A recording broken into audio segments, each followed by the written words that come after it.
All right, so it's gonna be my live on my time in the Philippines. Time in the Philippines was an interesting experience. I have recently went to Asia about a couple months prior. I went to Thailand. Sorry if you can't hear too well. There was an announcement that went off the intercom, but I was mentioning that I've been to Asia previously, about a few months prior. I was in Thailand, so I decided to head back to Asia, specifically the Philippines. I've always heard some great things about it. Great investment opportunities. That the people were warm and friendly. My experience was a little bit different than that. I remember when my time in service that I dealt with a lot of Filipinos, and I'll get into that with the mindset that I've noticed in the military that a lot of people of Philippine descent tend to have, as opposed to different from a lot of other Asian cultures. Um, Philippines is a mix. It's a mixture of people. It's not just from the pseudoscience racial category, just Asians. They have a lot of influence from Japanese when they were conquered, from the Spanish, from the United States of America, and a lot of their culture favors the United States of America with the language, and then also their behavior. They do kind of a lot of the subtle racism things that Americans do. Um, when I arrived there, I arrived at the airport in Manila, and I checked into my lodging. I got something to eat, and then I went strolling around a little bit. Went to the malls and so forth. I know the people were semi cool, but they kind of were not that cool, especially for Asian cultures. Normally, many Asian countries I've been to, the four previous ones, very respectful. They're bowing. They're always very courteous. But I know with the Philippines, they seem like Americans. Like they seem like they had kind of like a fake attitude kind of thing going on. Um, and I noticed that they were nice, of course, if you're paying them money and so forth. But outside of transactional engagements, it didn't seem like the people were very warm.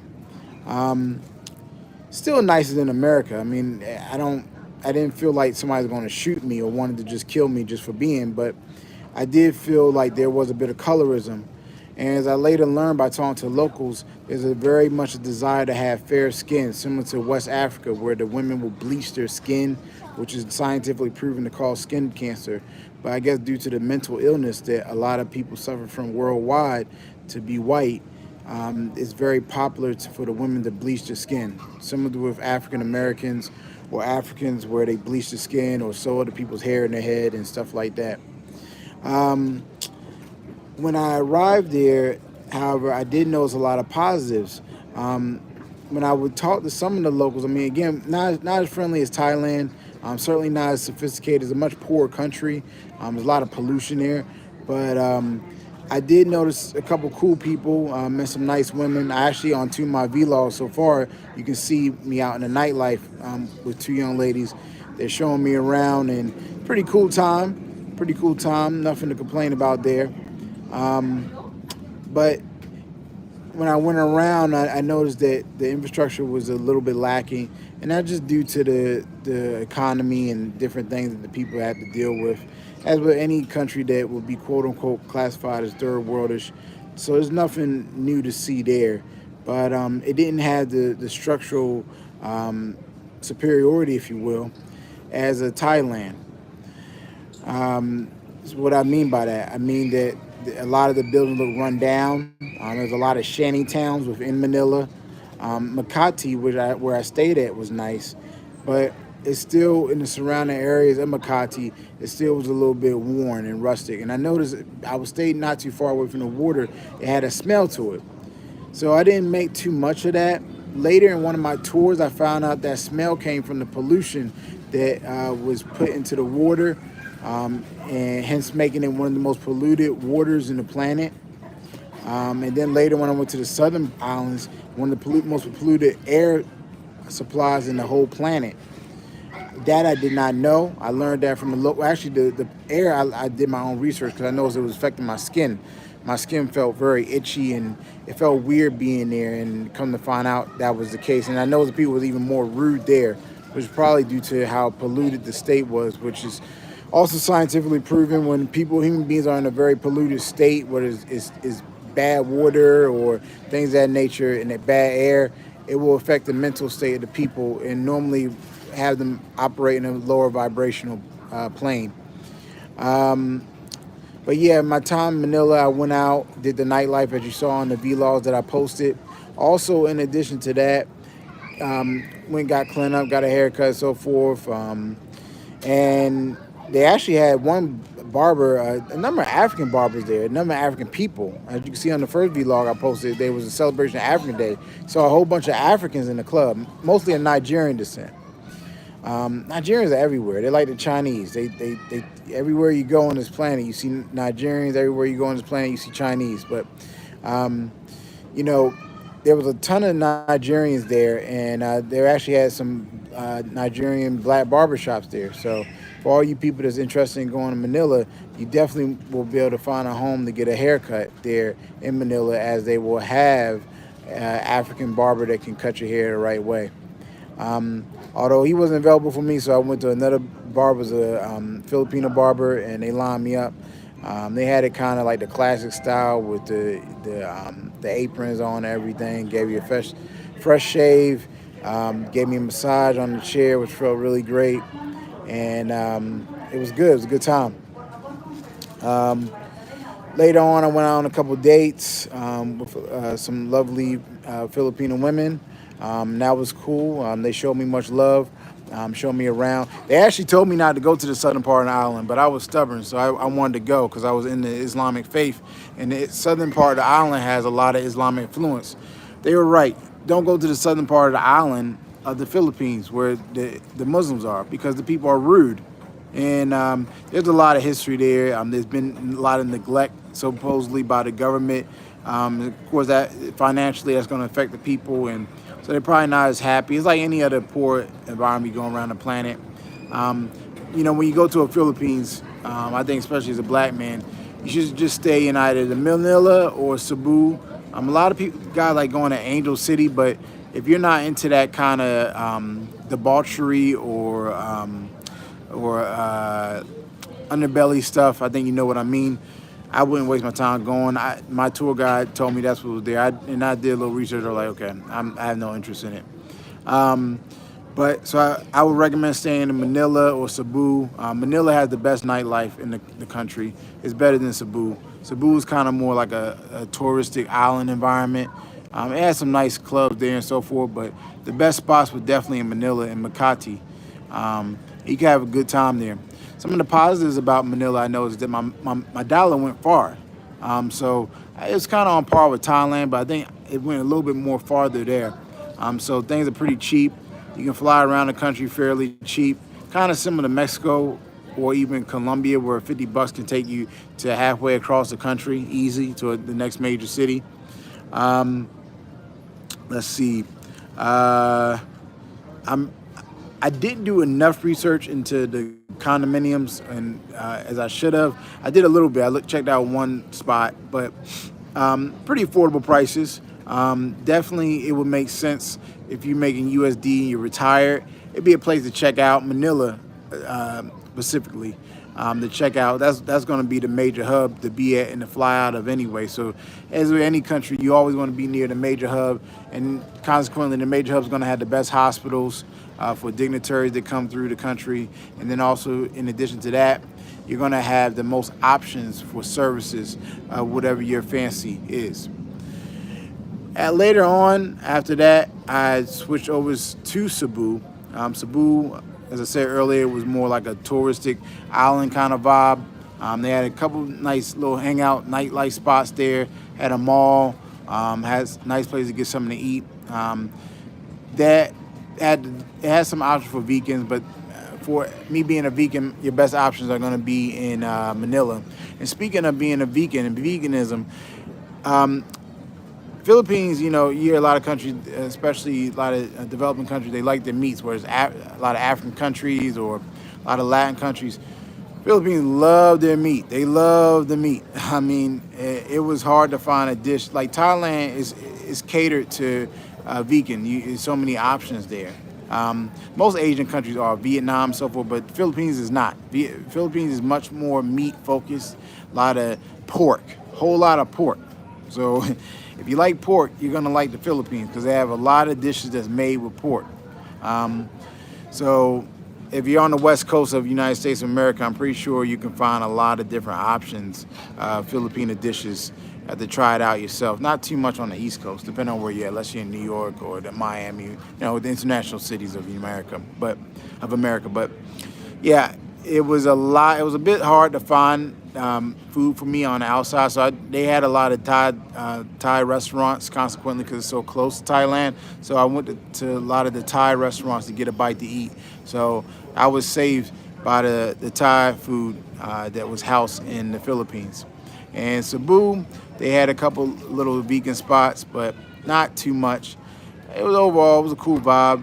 I stayed at the Radisson Hotels, like a resort, all-inclusive resort, real nice pool and buffet food for you and everything like that. Later on, I decided to take the plunge, which I later found was definitely a plunge, and I went to the southern part of the country. I wanted to go see the oldest mosque in the country. It was built in the 1300s. It was on a little tiny island.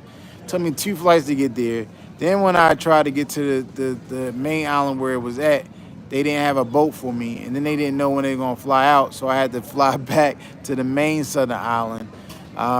It was a headache, and it sucked, and it stinked, and it was polluted, and it was extremely underdeveloped, and very disorganized. They took all this time, they would watch me. It's very like the girl told me, which I should have listened, didn't listen.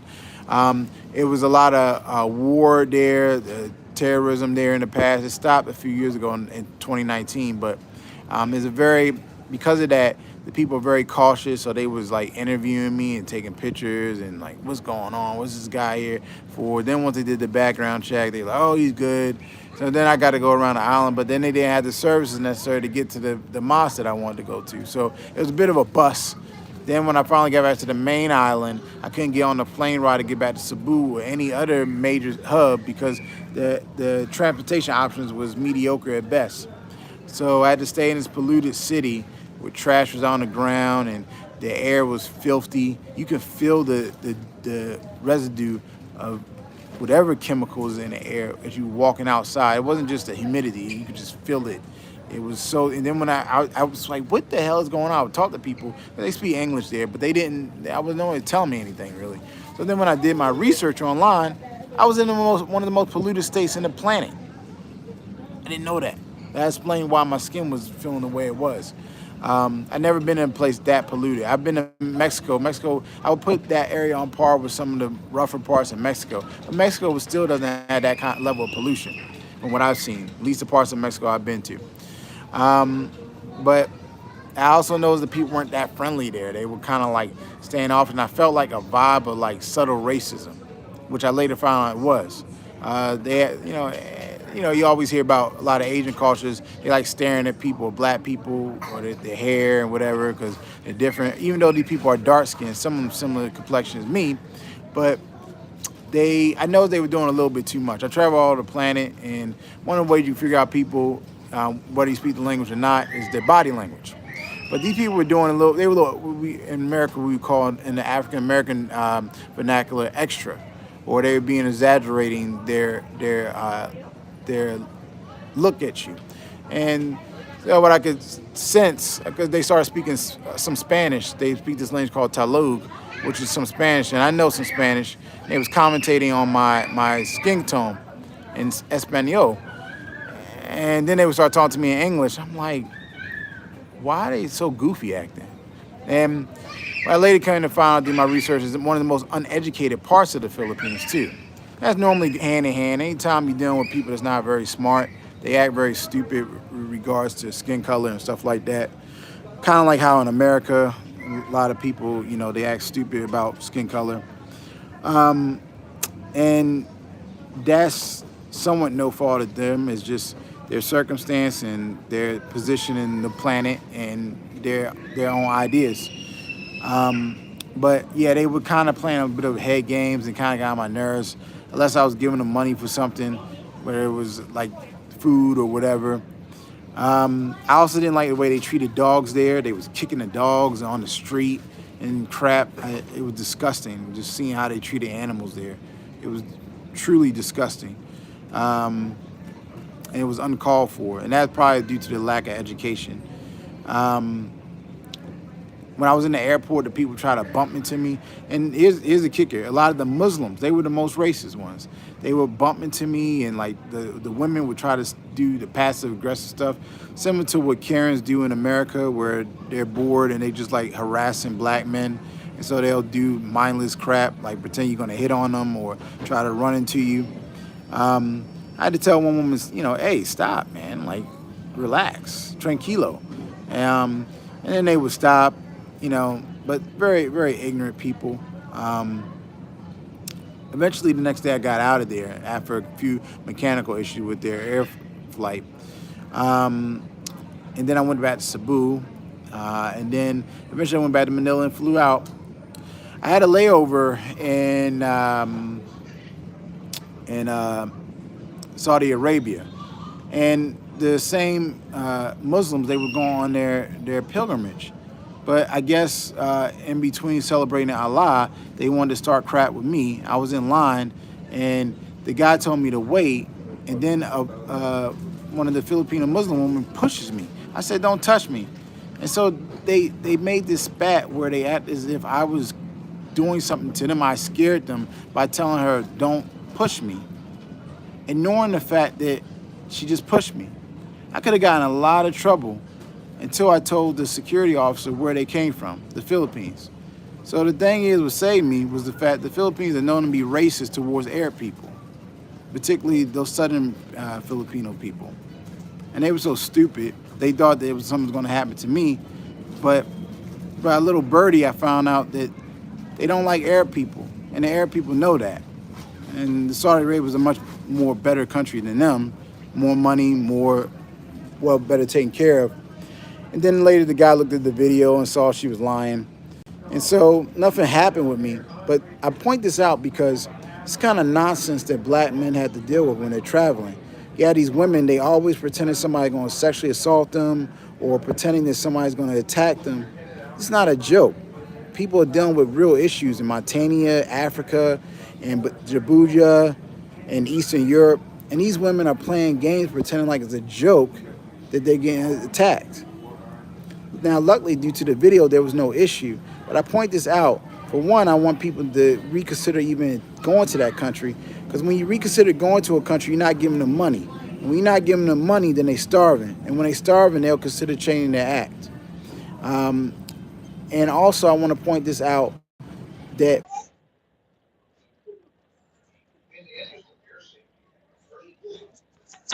Make sure we got the sound working. I'll be right back.